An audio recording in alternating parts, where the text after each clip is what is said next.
c'est extraordinaire, non, mais il fallait bien que je marque un jour. Et puis c'est arrivé contre Nantes, je suis très content. Il n'y a pas encore de contrat professionnel de signer. Dans sa tête, on est déjà professionnel à 19 ans?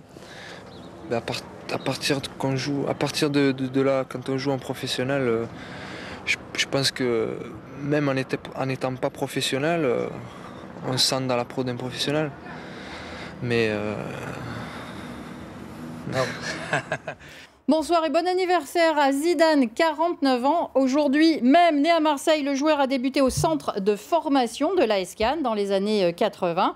Un exemple forcément de réussite pour son parcours et pour ceux qui l'ont formé. Aujourd'hui, en Provence-Alpes-Côte d'Azur, 3 clubs forment les futures élites du foot. Nice, Marseille et Monaco. Mais tous n'atteindront pas leur but. Alors, comment les accompagner? Quel est le prix à payer? En cette période de compétition européenne, on va mettre la balle au centre dans ce rendez-vous d'avant JT avec nos invités. Bonsoir Eric Kalamouka. Bonsoir. Vous êtes agent de joueur, mais aussi, c'est plus rare, psychologue du sport, les deux fonctions. Vous avez connu ce parcours? Oui, j'ai été stagiaire à l'Olympique de Marseille Saint-Etienne, donc j'ai voulu faire une carrière professionnelle, et voilà. Manuel Pires face à vous, bonsoir. Bonsoir. Vous dirigez le centre de formation de l'OGC Nice. C'est ça. Et vous connaissiez ces images, mais vous avez appris quelque chose? Alors oui, je suis assez étonné de voir c'est Zidane, le plus grand joueur français de tous les temps quasiment aujourd'hui, avec Platini pour les anciens, qui a joué son premier match de football sans être professionnel. D'accord. Sans avoir signé son premier contrat professionnel. C'est aujourd'hui infaisable. C'est quasiment impossible aujourd'hui de faire son premier match professionnel sans avoir signé. Alors, au niveau réglementaire, c'est possible, Ouais. mais dans la norme aujourd'hui, les Très temps rare. ont complètement changé. Alors on le disait, effectivement, tous n'atteindront pas leur but, mais en tout cas, l'objectif est de les former. Un centre de formation, c'est obligatoire quand on évolue en Ligue 1? En Ligue 1, oui, c'est une obligation, puisqu'il y a des contrats professionnels. S'il n'y a pas de centre de formation agréé par la Fédération française de football et la Ligue professionnelle de football, on n'a pas le droit d'avoir des joueurs sous contrat. Donc les joueurs sont libres de muter partout. Donc on se doit quasiment de faire de la formation. Et en plus de ça, c'est aussi une image locale, régionale, qu'on a envie aussi de distribuer à travers la formation de jeunes joueurs issus de leur ville. Alors vous qui avez connu l'expérience, dans quel état d'esprit on aborde un centre de formation quand on est jeune et qu'on se retrouve à la porte de l'élite? Déjà, c'est un rêve de gamin, parce qu'en fait, on fait partie normalement des meilleurs jeunes de la région, et puis après, on rentre dans un centre de formation pour réussir à devenir professionnel. Et donc là, on ne voit qu'une chose, c'est les matchs professionnels et jouer devant un public et marquer des buts, d'autant plus quand le centre de formation est dans la ville où on est né. Ce qui était sans doute votre cas. Alors, je vous propose en fait, dans cette période d'Euro, on a décidé de faire notre 11 constitué en fait des meilleurs joueurs issus de la région et des centres de formation. Et c'est Manon qui s'y colle, c'est bien ça, les centres de la région? Et oui Magali, et notre sélection, elle a été compliquée à faire puisque des stars issues de la région, il y en a beaucoup. 3 centres de formation aujourd'hui, l'AS Monaco, l'OGC Nice et l'Olympique de Marseille. Alors, issus de l'AS Monaco, bien sûr, Kylian Mbappé, la nouvelle grande star internationale française. 22 ans, champion du monde, 17 buts en équipe de France, élu meilleur jeune joueur de la Coupe du Monde FIFA 2018. En 2021, il est l'un des footballeurs les plus chers du monde. Sa valeur est estimée à 185 millions d'euros. D'autres champions du monde de l'AS Monaco, Thierry Henry, Emmanuel Petit, à une autre époque bien sûr, Lilian Thuram aussi qui lui détient le record du nombre de sélections en équipe de France, 142. Dans les champions du monde et aussi dans cette génération de l'AS Cannes, Mikou, Patrick Vieira et bien sûr Zinedine Zidane. Zinedine Zidane qu'on a mis en entraîneur puisqu'il détient une aussi grosse carrière en tant que joueur et entraîneur. 3 titres remportés avec le Real Madrid, 3 titres de la Champions League. Un autre centre de formation qui n'existe plus aujourd'hui, c'est Toulon qui a vu naître Franck Leboeuf. Dans notre sélection, on a aussi mis de l'Olympique de Marseille, Samir Nasri, Eric Dimeco. Et enfin, pour l'OGC Nice, Malang Sahar et Hugo Lloris. Hugo Lloris qui détient le record de sélection en tant que capitaine. Regardez, c'est en 2018, il ramène la coupe à la maison. C'est un événement pour les Niçois. Il revient dans sa ville natale.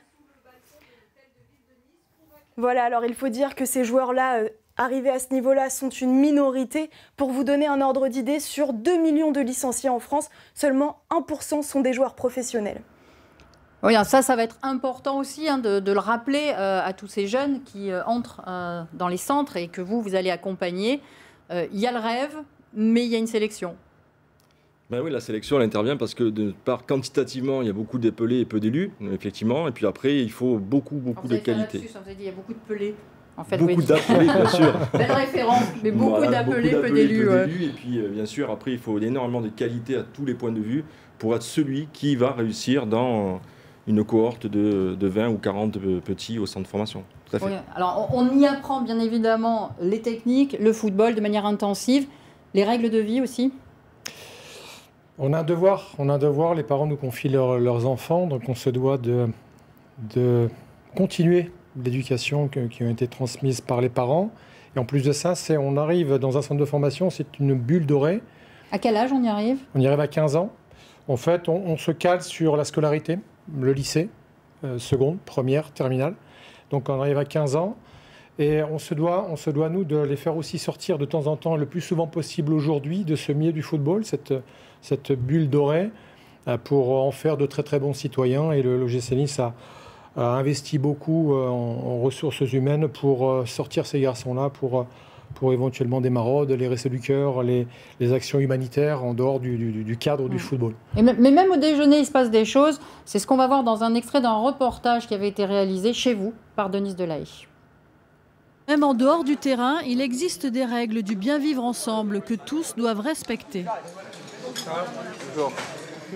Comme saluer chaque personne rencontrée sans exception. Il y a également les pénalités.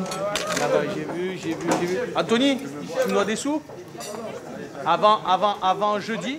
Des amendes de 5 ou 10 € pour sanctionner de mauvais comportements comme les retards. Dans le centre, l'extra-sportif est aussi très important. Le club a mis plein de choses en place. Il y a eu des formations premiers secours, il y a eu des conférences sur les réseaux sociaux, il y a eu des projets à travers des associations. Comment fonctionne une association, comment on monte une association, pourquoi. Dans ce cocon presque trop fermé, on veille à ouvrir les esprits. Ouais, qu'est-ce qu'il fait? Qu'est-ce que tu... Aujourd'hui, c'est la première fois qu'un atelier théâtre est organisé. Je vais vous demander, donc à tous les deux, de commencer, de démarrer une scène en impro, ce que vous voulez. On joue qui ce week-end déjà? On joue contre Fréjus, je crois. Fréjus, hein. Ah ouais, c'est mon ancien club ça. Ouais, c'est ton ancien club. Pas facile de parler d'autre chose que de football. Mais c'est le défi que l'OGC Nice veut relever, former des compétiteurs, mais avant tout des adultes. Car dans le football professionnel, tous ne pourront pas trouver leur place. Voilà, un message qu'on ne cessera de répéter dans cette émission. Ils peuvent atteindre leurs rêves, mais pas tous. Alors dites-nous, est-ce qu'ils sont armés pour, scolairement ou psychologiquement, et je me tournerai aussi vers vous, pour se préparer à ce que peut-être ils ne signent pas un contrat pro en sortant? Alors on fait tout pour. On a mis en place une scolarité. Les centres de formation ont le devoir de scolariser leurs jeunes. Et on a mis en place, nous, à l'OGC Nice, on a pris conscience très très tôt de la difficulté qui était celle de réussir. Il y a, c'est vrai, 1% sur la masse de joueurs en France, 2 millions de licenciés. On peut considérer que dans un centre de formation, seuls 10%, 1 sur 10 réussit une carrière directement dans le football. Après, indirectement, on peut en débattre. Ils passaient le bac cette année aussi chez vous? Ils passent tous le bac et aujourd'hui, on a toutes les filières et on insiste encore une fois sur le post-bac. Le bac ne suffit pas. Aujourd'hui, tout le monde a le bac. La mention au bac, le post-bac. Tant que le garçon n'est pas dans le groupe professionnel à part entière, on impose, et parfois c'est pas facile de convaincre et les familles et les enfants, qu'à l'issue du bac, il y a un autre cursus scolaire qui doit se poursuivre. Alors comment faire pour qu'effectivement ils puissent intégrer le fait que peut-être ils ne deviendront pas joueurs professionnels? Je vous propose donc un livre qui vient de sortir avec 4 copains qui ont tous fait le centre de formation de l'AS Monaco, le coup d'envoi de nos rêves. Ils ont écrit ce livre et Tanguy Gadin a interviewé rapidement donc Anthony de Freitas qui joue aujourd'hui en semi-professionnel en Suisse, qui gagne juste, on va dire, sa vie, mais de sa passion. Il nous dit en fait, il fait un petit retour sur ses 15 ans et sur son état d'esprit à l'époque. On nous passe le message, on est plus ou moins préparé.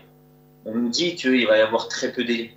On nous dit qu'il n'y a que 4-5% de jeunes qui vont réussir pro.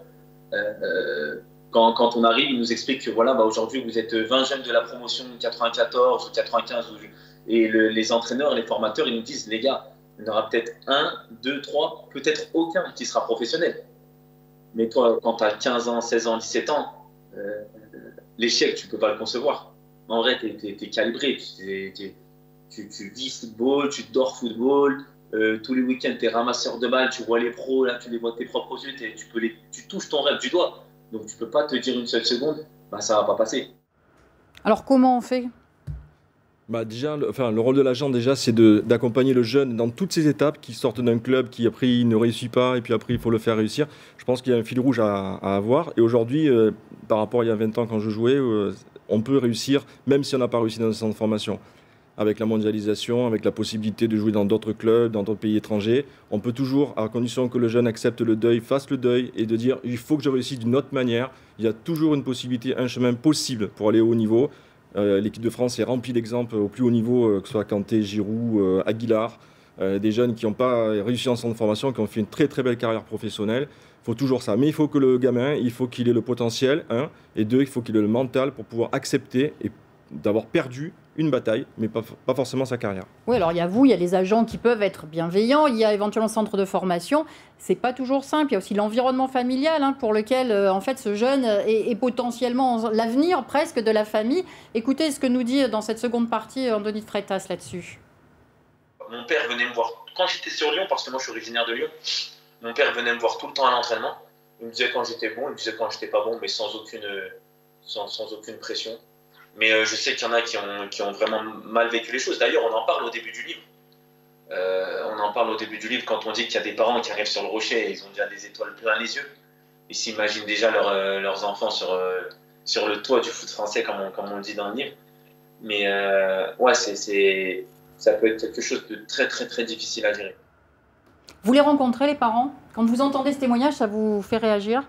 Alors, je vais vous faire un aveu, une révélation plutôt. La réussite du joueur professionnel dépend souvent, ou l'échec plutôt, dépend souvent de l'emprise qu'ont les parents sur l'enfant.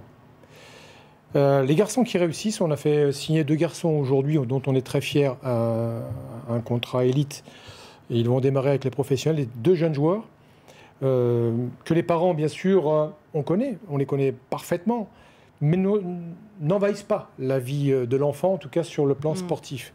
Peut-être un peu tatillon sur le plan scolaire, et tant mieux, mais sur le plan sportif, aucunement. On s'aperçoit tout doucement que les garçons qui réussissent au plus haut niveau sont ceux dont les parents sont très très loin, très éloignés du terrain, qui laissent leurs petits faire leur carrière de footballeur, qui s'investissent dans l'éducation, dans la discipline, dans la scolarité, mais qui les laissent sur le terrain. Le terrain, c'est leur jardin aux petits. Et à l'inverse, les garçons qui ne réussissent pas ont souvent des parents très très envahissants. Ouais, parce que ça peut aller très loin. Alors c'est à la marge, mais il y a eu un cas de suicide. C'était en 2020 à Manchester City. C'est dans un livre Delphine Herblin, psychologue, qui en parle. Il y a beaucoup de cas de dépression. Il nous reste 1 minute. Qu'est-ce que vous pourriez donner comme conseil, justement, peut-être à l'environnement familial, peut-être, puisque les jeunes à 15 ans, ils n'ont que des étoiles dans les yeux? Je pense que déjà, il faut que le gamin devienne un homme avant de devenir un bon footballeur. Enfin, c'est l'éducation en tant que personne.